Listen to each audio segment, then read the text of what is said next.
आज था जी bad luck day, तो हम निकले थे शॉपिंग के लिए। फैमिली के साथ गुजारा गया वक्त भी बहुत मेमोरेबल होता है। हम निकले थे जी वॉक के लिए, लेकिन हमारा प्लान बन चुका था इस टाइम गेमिंग के लिए। हम चले गए थे लुलु मॉल में।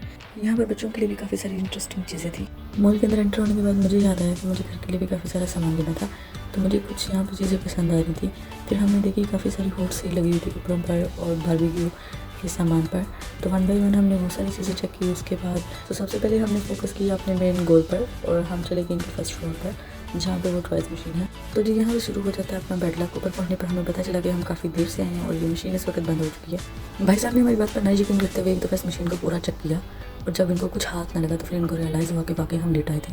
फिर से हमने फैसला लिया कि हम वापस ग्राउंड फ्लोर पर जाकर कुछ शॉपिंग कर लेते। और नीचे पहुँचने पर हमें पता चला कि मॉल बंद होने में सिर्फ 2 मिनट बाकी रह चुके हैं। हमने कुछ कपड़े वगैरह चेक किए, लेकिन हम उसको ट्राई नहीं कर सकते थे क्योंकि सिक्योरिटी वाला बिल्कुल हमारे पास आके खड़ा हो चुका था और ये हमें बार बार याद करवा रहा था कि हमारे पास सिर्फ 2 मिनट है। मैंने कुछ बर्तन पसंद किए थे, बट मैं इसको बाय नहीं कर सकती थी क्योंकि काउंटर इनका ऑलमोस्ट बंद हो चुका था। जल्दी जल्दी बाय करने के चक्कर में ये भाई साहब डबल एक्सल पहन के घूम रहे थे। मुझे करनी थी ग्रोसरी, जो कि बंद हो चुकी थी। इधर इन लोगों को मिल चुकी थी मशीन। तो जब मैं इन लोगों के पास पहुंची थी, उनकी भरपूर कोशिश जारी थी टॉयज़ को निकालने के लिए। इस मॉल में आने के हमारे सिर्फ 2 ही रीज़न होते हैं, एक तो ये टॉयज़ मशीन और दूसरी रिलैक्सिंग चेयर। क्योंकि इस वक्त मॉल पूरा बंद हो चुका था तो हमारे पास सिर्फ 2 ही ऑप्शन बचे थे। मैंने अपनी ट्रॉली को बाइज़ तरीके से वापस उसकी जगह पर रखा और इसके बाद हमने लगाया कोइंस का हिसाब और एक कोइन को मशीन में डाल दिया और फ़ौरन से मशीन स्टार्ट हो गई। और फिर हो गई जी बचपन की याद ताज़ा, जब हमने नोट देकर उससे ज़्यादा सारे कोइंस ले लिए। हमें खानी थी डम्पलिंग और ये चाइनीज़ रेस्टोरेंट भी बंद हो चुका था।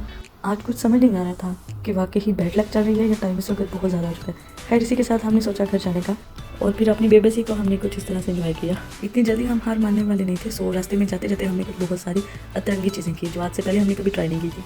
इतनी दूर आने के बाद थोड़ा सा गिल्टी फील तो हुआ था कि हमें कुछ भी नहीं हासिल हुआ था और इतना ज़्यादा चलकर हम आए थे।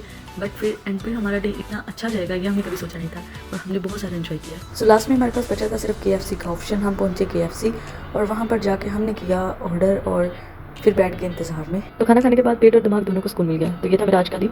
Thanks for watching the video. Please like and subscribe my YouTube channel.